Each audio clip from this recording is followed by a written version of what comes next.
Yo les bros, c'est Goji, j'espère que vous allez bien. On se retrouve aujourd'hui pour une nouvelle vidéo, le 10e épisode des QOP. On applaudit messieurs dames, bravo à tous d'avoir gardé ce petit format aussi longtemps. Mais en tout cas voilà, je tenais à vous remercier et puis je tenais aussi à faire finalement, vu que c'est le 10e, un petit compte rendu, un petit bilan de ce que ces 10 QOP ont du coup représenté sur la chaîne. Un total cumulé de 1 500 000 vues, c'est oufissime. Plus de 54 000 likes sur toutes les vidéos cumulées encore une fois, et tenez-vous bien, pas loin de 8000 commentaires. J'ai envie de dire bravo à tous une fois de plus. Donc allez, à l'occasion de l'épisode 10 des questions One Piece, 10 000 likes sur celui-là, voilà. Comme ça le fait monter un petit peu dans le référencement YouTube, ça me permet de faire découvrir un peu à d'autres personnes, comme ça après Goji, une fusée. Bref, voilà, n'hésitez pas à laisser un petit like sur cette vidéo si elle vous plaît, évidemment, et à vous abonner, ça fait plaisir. Donc, comme d'habitude, j'espère que ça vous plaira, passez un très bon moment devant cette vidéo les bros, merci à tous pour votre soutien, et puis c'est parti. Une question de mon cher Bouzou. Bonjour Goji, si tu devais prendre la mer pour 2 mois, accompagné de 4 personnages de One Piece, avec qui partirais-tu et pourquoi? Donc ça, vous savez quoi, ça va être une question interactive où vous aussi vous pourrez répondre. Donc ce que vous allez faire, c'est que dans les commentaires, vous allez répondre de la même façon que moi. Pas de la même façon, mais du coup vous allez répondre à cette question également. Donc si vous voulez commencer à le faire, allez-y et vous regarderez ma vidéo après, le reste. Hein, oui, s'il vous plaît, me défoncez pas le watch time, s'il vous plaît. Ok, alors moi, je choisirais déjà Strossen pour la cuisine. Alors pourquoi Strossen et pas Sanji? Parce que j'ai déjà choisi un Mugiwara après, je voudrais pas en prendre, pas tous les prendre évidemment. Strossen parce que c'est celui qui, je trouve, a le plus grand don pour la cuisine, ou enfin du moins le plus grand pouvoir adapté. C'est-à-dire son fruit du démon lui permet de rendre tout et n'importe quoi comestible. Apparemment ça a l'air d'être bon, etc. Donc je veux dire, t'es en bateau avec lui, t'as pas besoin d'avoir du périssable ou du consommable dans l'immédiat, t'as pas besoin d'aller t'acheter ta viande, ton poisson ou je ne sais quoi. Non, tu prends une bûche de bois mon gars, il t'en fait des steaks, c'est fou, c'est incroyable qu'Oda il ait eu cette idée. Non, moi ça m'a tué. Donc voilà, je pense que je vais prendre Strossen pour la cuisine, c'est une certitude. Et j'ai mis aussi Nami pour la navigation, parce que Nami est je pense la meilleure navigatrice qu'on ait pu voir dans l'œuvre, et rien que ne serait-ce que le don qu'elle a de sentir les tempêtes qui arrivent, etc.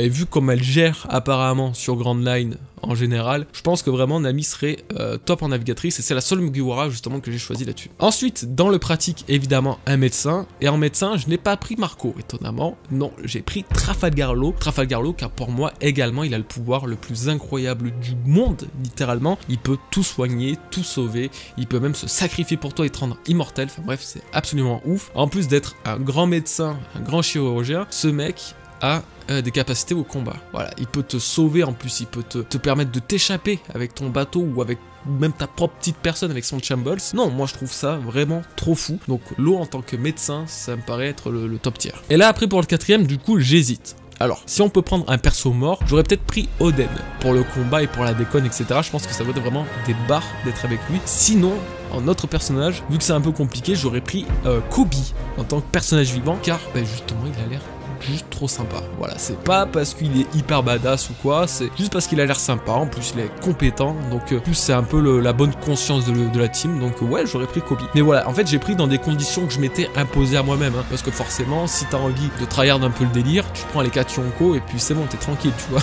Donc voilà, laissez-moi en commentaire votre avis, surtout votre équipage à vous, ça m'intéresse de fou. Bref, merci à toi, poteau.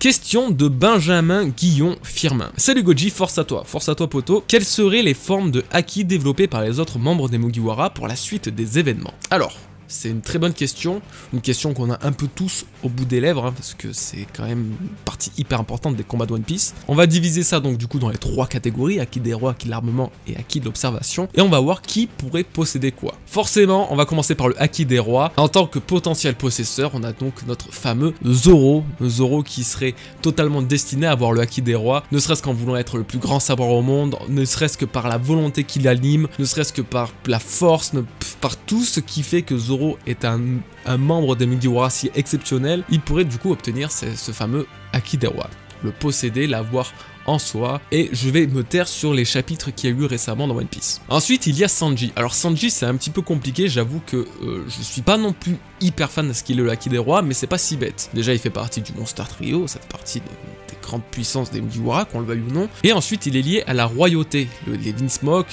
avec le Garama, ils ont un énorme royaume, donc au final il a vraiment un sang royal qui coule en lui, plus du coup quand même une certaine prestance, etc. De côté, justement, la royauté, il est plutôt bien placé en tant que prince. Bien évidemment, le candidat au plus haut potentiel à posséder ce Haki des rois, God Usopp, ne serait-ce que son surnom, Sniper King, voilà, roi du tir, bien sûr, la VF, on connaît. Le fait aussi que sur Dressrosa, il y avait une sorte de foreshadow quand l'île a commencé à trembler autour des Tontatas, et que, du coup, Usopp avait pris ça à la rigolade en disant non, mais vous inquiétez pas, c'est moi avec mon Haki des rois qui fait trembler cette île. On sait que ces mensonges deviennent souvent réalité, donc why not? Pourquoi ce serait pas une sorte de foreshadow encore une fois, un mensonge qui devient réalité par la suite, et que finalement, Usopp possède vraiment le Haki des rois. J'avoue qu'il a pas du tout non plus la carrure, contrairement à un Zoro par exemple, à posséder cette forme du Haki, mais why not?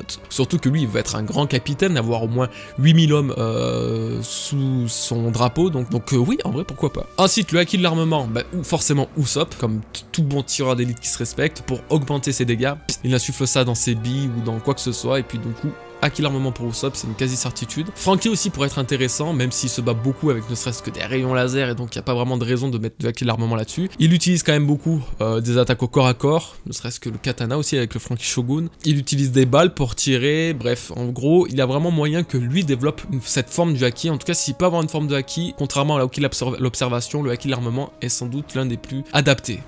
Ah ouais, Franky. Chopper, je suis peut-être un peu moins fan, mais pourquoi pas à la rigueur, vu quand même ça reste un combattant de l'équipage, il est quand même assez présent. Sinon, il y a Robin. Robin, ça serait assez stylé, surtout qu'il y a un fanart qui donc s'affiche maintenant, je pense. Un fanart de Robin avec le Haki de l'armement qui était très stylé, et du coup qui m'a encore plus donné envie de la voir posséder cette forme du Haki. J'avoue que ça serait, je pense, un truc assez stylé. Là, concernant avoir le Haki de l'armement, ça serait plutôt adapté, et ça serait bien qu'une femme, justement, ait des atouts offensifs dans l'équipage. Parce que justement, on arrive au Haki de l'observation, et dans le Haki de l'observation, justement, direct t'as Nami avec ses capacités à prévoir la météo, à sentir les choses, bref, tout son lien avec les éléments, ne serait-ce que ça par exemple, ça lui donne déjà une bonne base pour posséder le Haki de l'observation. Pareil pour Chopper avec les maladies, le fait d'avoir le Haki de l'observation permettrait peut-être du coup de ressentir plus facilement les maladies ou les maux, les douleurs, les choses un peu qui sont plus spirituelles que forcément physique, je sais pas si vous voyez ce que je veux dire, mais bref, qu'ils ressentent des choses que les autres ne sentent pas, donc à travers le Haki l'observation. Nico Robin pourrait être aussi un cas à avoir le Haki l'observation, en tout cas je pense que le Haki l'observation sera détenu par un grand nombre de personnes, puisque c'est la chose un peu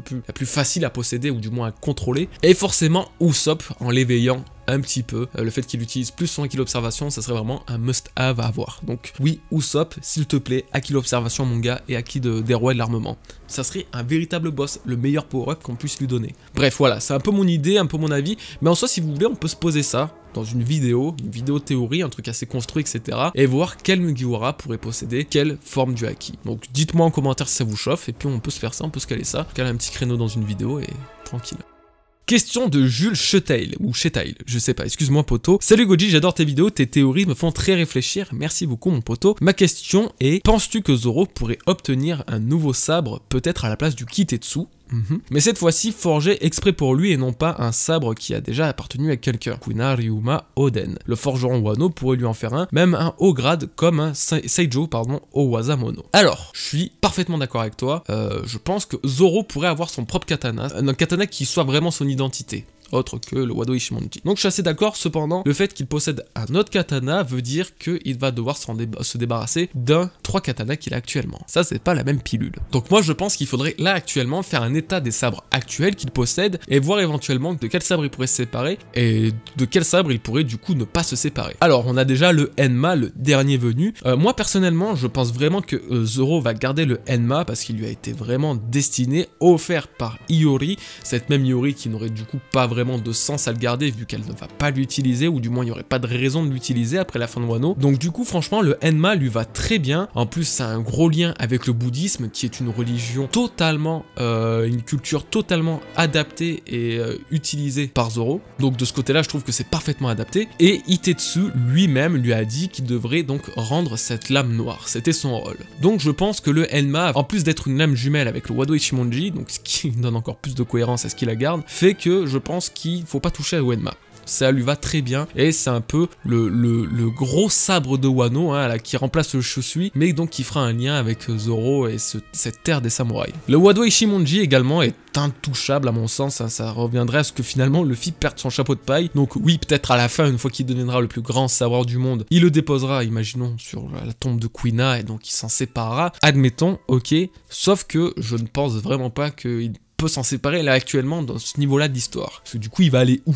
Et là, on arrive au Sandai Kitetsu. Celui dont tu parlais, c'est l'un des plus vieux sabres qu'il possède. Hein. Donc déjà, rien que déjà ça sous-entend que peut-être il peut être changé. Surtout, une chose qui est très importante, c'est que ce n'est qu'un Ryo Wazamono. C'est-à-dire les plus faibles sabres des qualités supérieures, en gros. Souvenez-vous, c'est divisé en plusieurs parties. Les Ryo Wazamono, les Owazamono et les Seijo Owazamono. Dans tous les cas, le Kitetsu en question fait partie des plus faibles, donc je pense que ça peut être justement celle qui sera changée, et surtout parce que ça fait longtemps qu'il la traîne. Donc je pense vraiment qu'il pourrait s'en séparer, et surtout quand on prend du recul, Zoro, parmi les 3 lames supérieures qu'il a pu récupérer, les 3 étaient des Owazamono, faisant partie des 21 lames supérieures. Donc ça prouve que Oda, il a tendance à évoluer la qualité des sabres qu'il obtient, et de façon à ce que lorsqu'il deviendra le plus grand savoir du monde, eh bien ces 3 lames seront sans doute des Seijo Wazamono, ou du moins la majorité d'entre elles. Cependant, on arrive dans un truc, c'est que durant sa conversation avec Zoro, Itetsu sous-entend que seul lui pourrait faire donc d'Enma une lame noire et augmenter son rang. Et donc ça serait l'occasion pour lui de garder Enma et le Wado Ichimonji, de les faire grimper